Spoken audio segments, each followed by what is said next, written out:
por la presentación y es impresionante, ¿no?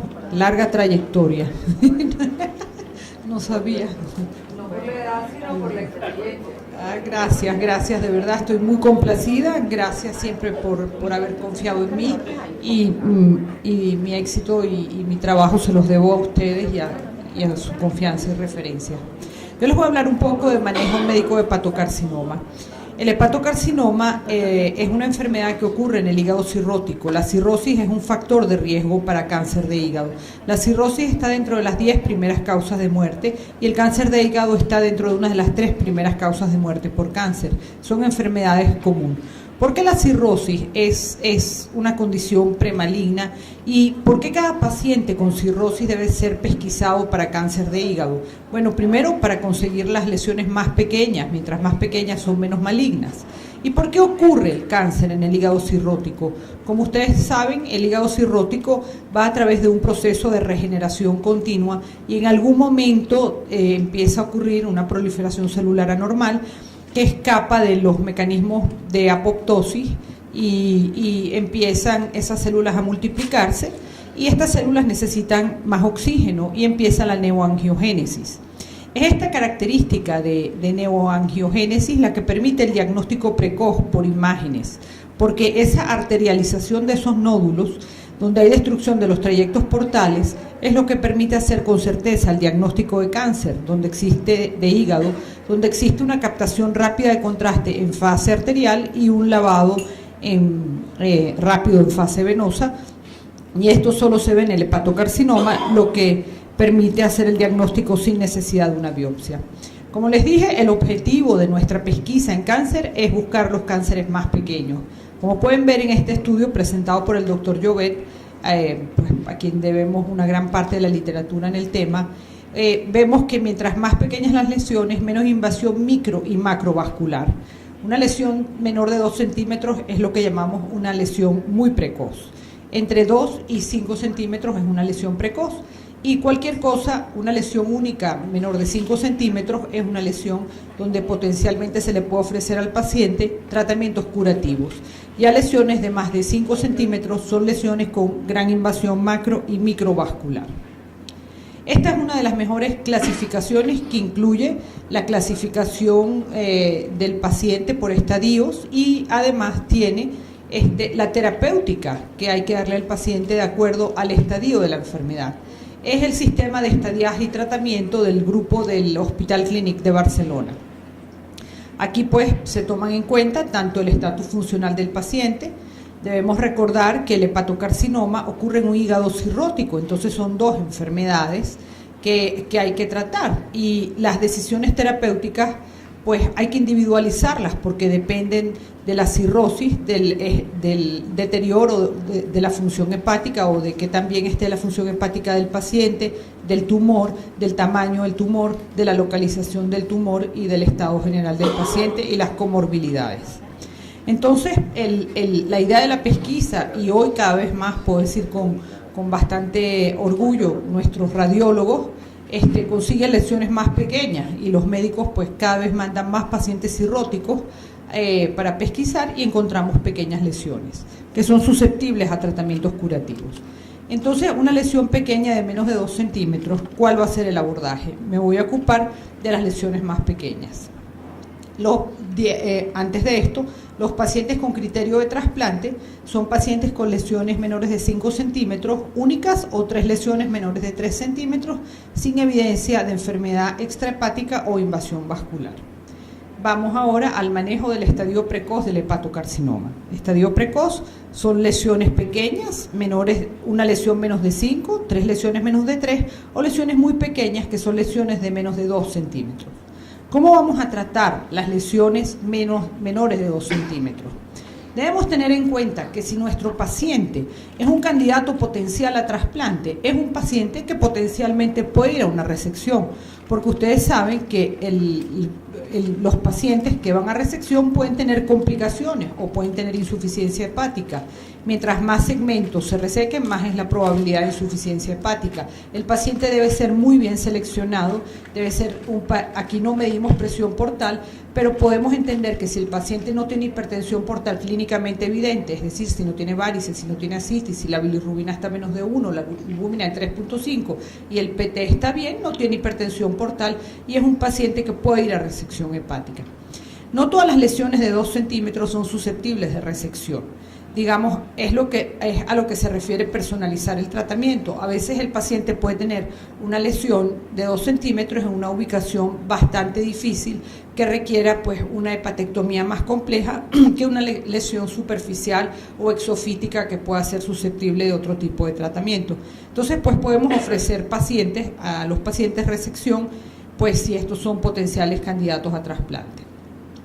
Si el paciente, digamos, tiene alguna contraindicación, pues el paciente puede ser sometido a radiofrecuencia. Hoy por hoy se debate bastante los resultados y si el paciente tiene disfunción hepática o cirrosis descompensada de una lesión de 2 centímetros, pues no queda duda que debe ser referido para el trasplante.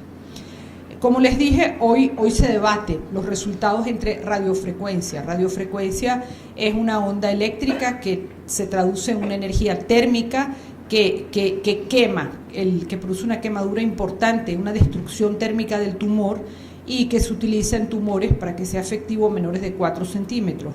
Y los resultados entre la radiofrecuencia y aunque no hay un estudio comparativo head to head, los resultados pues son similares entre radiofrecuencia y resección.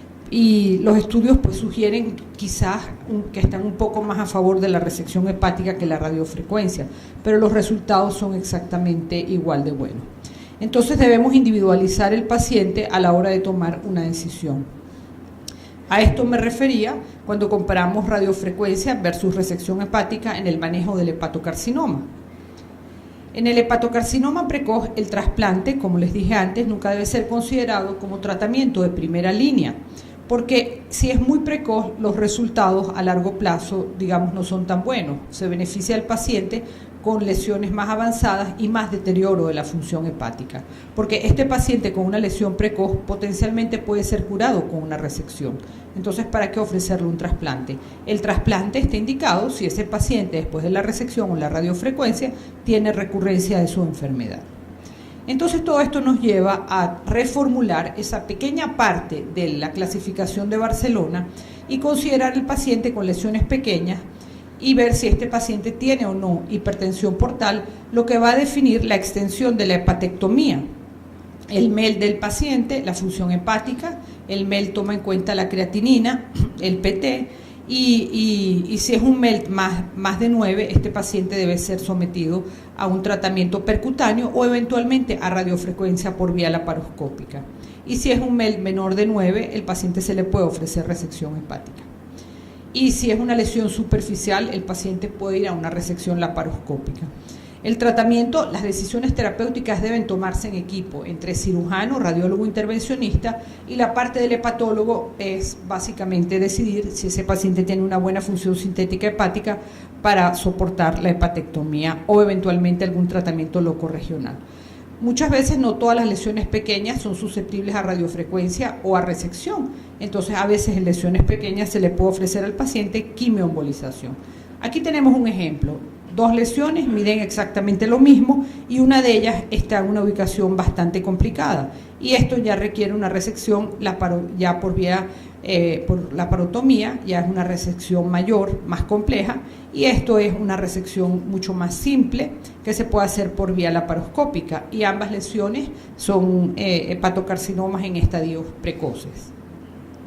La conclusión es que la resección hepática ofrece un mejor tiempo de sobrevida sin enfermedad que la radiofrecuencia, pero como ustedes saben tiene una mayor morbilidad postoperatoria. La ablación laparoscópica debe ser considerada en pacientes con hepatocarcinomas superficiales o exofíticos. El trasplante tiene menor beneficio cuando se realiza en pacientes en forma muy temprana y el trasplante está indicado en hepatocarcinoma precoz cuando hay recurrencia, como les mencioné, o cuando hay falla hepática después de una resección. Ahora vamos al manejo en el estadio intermedio. ¿Qué es el estadio intermedio? El estadio intermedio es un paciente que no puede ir a trasplante, básicamente. Es un paciente que tiene una lesión única mayor de 5 centímetros o 3 lesiones mayores de 3 centímetros o cualquier lesión de cualquier tamaño con invasión vascular. Estos pacientes son pacientes a los que se les puede ofrecer quimioembolización. Digamos, este esquema no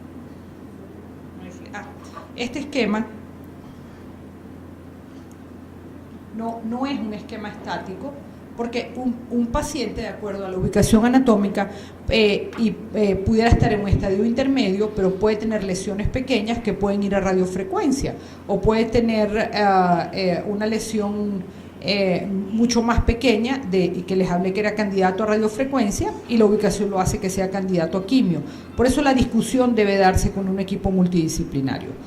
Aquí vemos en la parte donde están las letras anaranjadas los procedimientos de acuerdo al estadio, y en la parte morada vemos la sobrevida con estos tratamientos.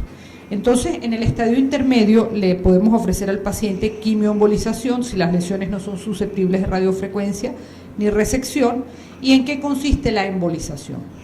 Básicamente se realiza con radiología intervencionista, donde hacen un abordaje a través de la arteria femoral y suben hasta la arteria hepática, y en la arteria hepática pues pueden decidir diferentes métodos.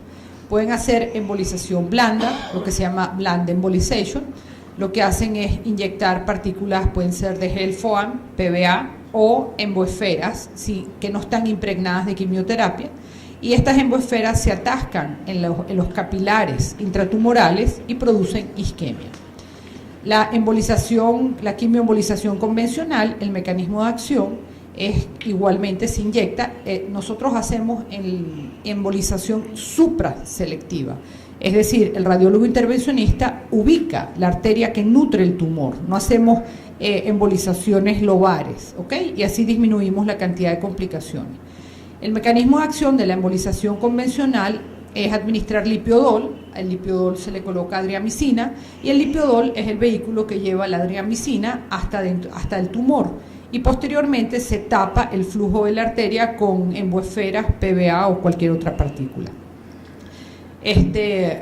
Como no debe sorprenderles, no tenemos lipiodol, no tenemos adriamicina.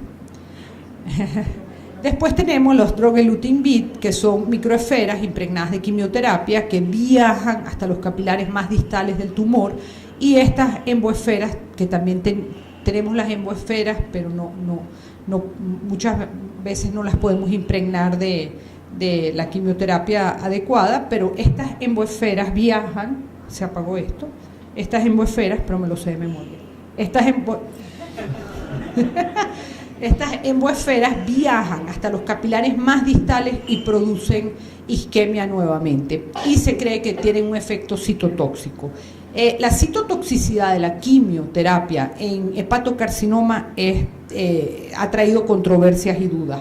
Y finalmente, en pacientes que tienen trombosis portal, porque estos procedimientos pueden producir una hepatitis post-quimioembolización, uno puede dar radioembolización, que son partículas de yodo 131 impregnadas y por el mismo mecanismo llegan hasta los capilares más distales y empiezan a liberar una dosis de radiación dentro del tumor. Tienen efectos de hepatitis isquémica, pero es un procedimiento que actualmente se debate su uso en el manejo de hepatocarcinoma. Y regreso un poco atrás. ¿Dónde estamos nosotros en la Venezuela de ahora? Estamos en la embolización blanda. ¿Éticamente es adecuado dar embolización blanda? Sí. Yo he tenido la fortuna de entrenarme en un sitio donde el doctor con el que me entrené, en el Royal Free, se cansó de escribir artículos que lo que funciona en hepatocarcinoma es bland embolization. Es embolizar con emboesferas, producir isquemia y suficiente. Y estudios demuestran que la bland embolization funciona. Entonces, todavía podemos seguir tratando bien a nuestros pacientes sin lipiodol y sin adriamicina, y los resultados que hemos tenido hasta ahora, las respuestas han sido buenas, veremos en el tiempo, pero está escrito y ahora les voy a mostrar las referencias. ¿Cómo se maneja esto de la embolización? Aquí tenemos un estudio donde tenemos una lesión. Esta es una lesión pequeña de 2 centímetros, pero fíjense que la estamos tratando con quimioembolización. La diapositiva de al lado ven cómo están inyectando el lipiodol con la driamicina, y después de la inyección del lipiodol con la driamicina empiezan finalmente a colocar partículas que producen isquemia y ya no existe más irrigación del tumor. Post procedimiento la respuesta fue fantástica. En el seguimiento el paciente se cita cada 2 meses, un paciente puede ir a 7 embolizaciones, porque no siempre es esa arteria que sale de la rama, de la hepática, la arteria que nutre el tumor. Por ejemplo, este caso, este paciente fue embolizado en el pasado por el doctor Rosenthal, y él intentó muchas veces y embolizó, y la sobrevida de este paciente fue fantástica. Pero ¿por qué este tumor, el más grande, no se cubre de lipiodol completamente? Porque la rama que nutría el tumor no era rama de la hepática, era una rama de la arteria renal. En este paciente se combinó el tratamiento con sorafenib.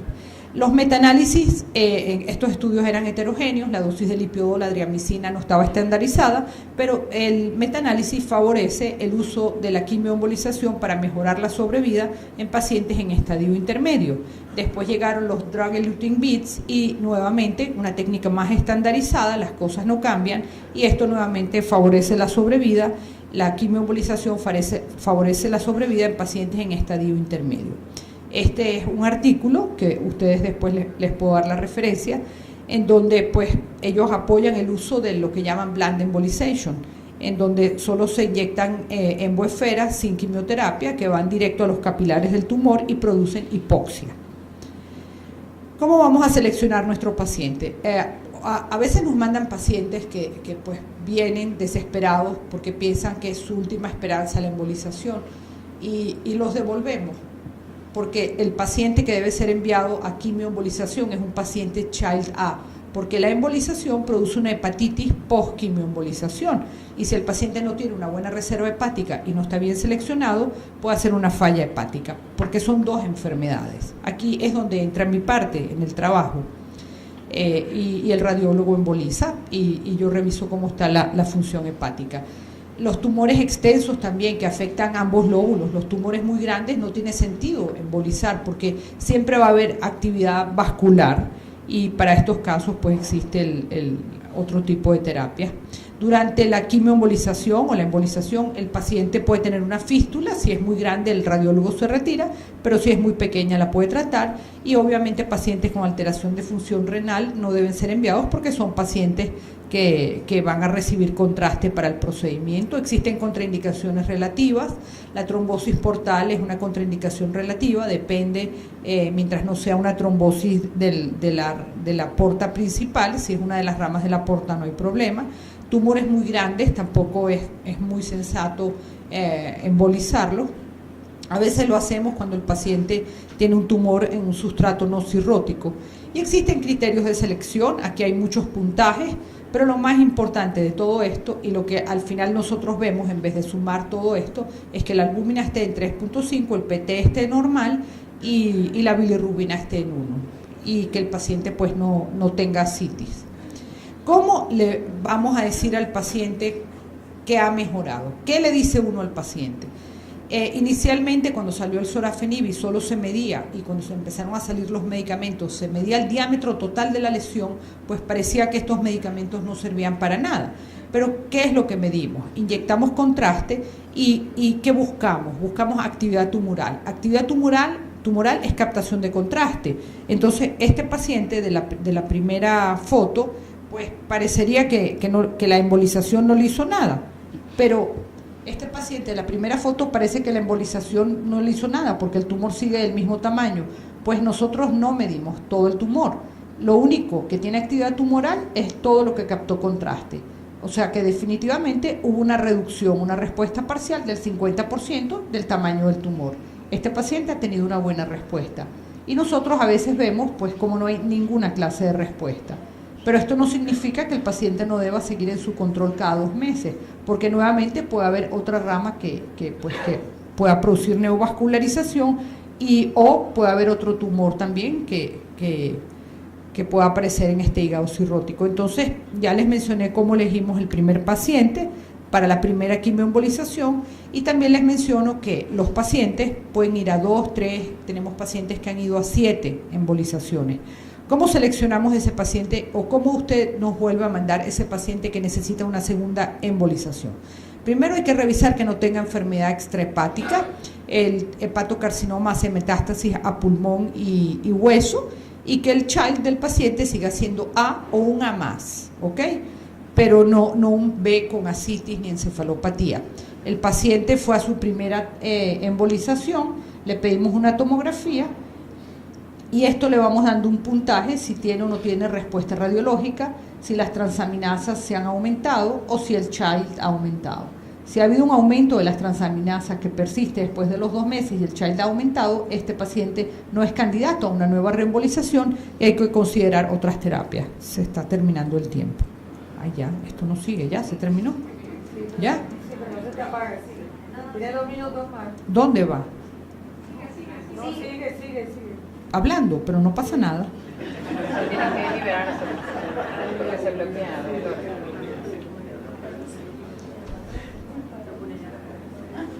Bueno, cuando nosotros seleccionamos el ART score para decidir una nueva embolización del paciente, es lo más sensato que podemos hacer para que esta embolización tenga éxito. Y aquí vemos que cuando este score, que se basa en el aumento de transaminasas y del child y la respuesta al tumor, es menor de 1.5, pues la sobrevida del paciente es mejor, y seleccionar bien el paciente para el procedimiento mejora la sobrevida. Entonces siempre debemos revisar la respuesta radiológica, si ha habido o no progresión, no solo del tumor, sino también del deterioro de su función hepática. Y si esto ha ocurrido, entonces hay que considerar otros tratamientos alternativos. La fórmula para tener buenos resultados en la embolización es observar la respuesta tumoral radiológica, es tratar de reducir la carga y la actividad vascular del tumor. Haciendo esto, pues teniendo en cuenta que tenemos que preservar la función hepática y también cuidar el riñón, y esta suma de buena respuesta radiológica con preservación de la función hepática es lo que va a traducirse en un beneficio para la sobrevida del paciente. De esto ya hemos hablado con detalle. Entonces vamos a hablar qué hacemos con aquellos pacientes con estadio avanzado. En ocasiones el estadio avanzado es un paciente pues que no es candidato a quimioembolización, que ya tiene invasión vascular. Y esto ya lo saben ustedes mejor que yo, que el sorafenib es la terapia de primera línea en el manejo del hepatocarcinoma, y que 2 estudios muy importantes como el SHARP y el del Asia-Pacífico demostraron una sobrevida, 7,9 versus 10,7 meses y 4,2 versus 6,5 en los pacientes asiáticos. Parecen pocos meses, pero para un paciente y su familia son más, pero en la vida real nosotros revisando nuestros datos hemos llegado a sobrevidas de hasta 22 meses, lo cual es muy bueno.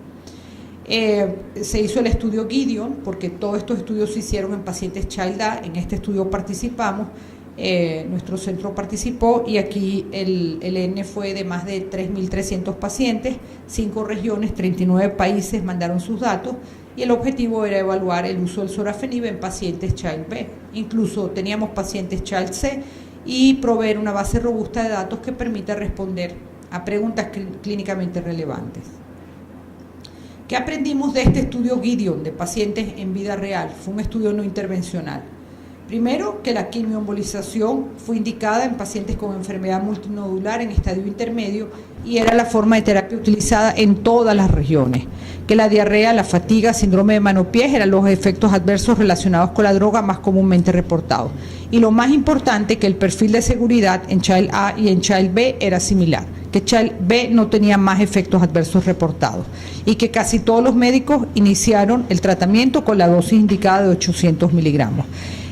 Que el child y el male, o sea, el deterioro de la función hepática, no influencia la decisión de iniciar la dosis completa. Y que la estrategia en el manejo con sorafenib no difiere entre child A y child B. Aquí pueden ver lo que les mencioné, que en el estudio más de la mitad de los pacientes tenían ya previamente un tratamiento locorregional a los que se le agregó el Nexavar. Y los únicos factores asociados a la sobrevida en el carcinoma hepatocelular son el uso de Nexavar, que mejoraba la sobrevida, y el child avanzado era el factor de peor pronóstico, porque un paciente con child C, independientemente con o sin hepatocarcinoma, tiene una menor sobrevida. En relación a las drogas de primera línea, sorafenib, si se compara con el resto, sigue teniendo una diferencia estadísticamente significativa, y actualmente en aquellos pacientes que iniciaron sorafenib y toleraron sorafenib y no tuvieron respuesta, pues está el regorafenib, que pronto pues será incluido en las guías de tratamiento.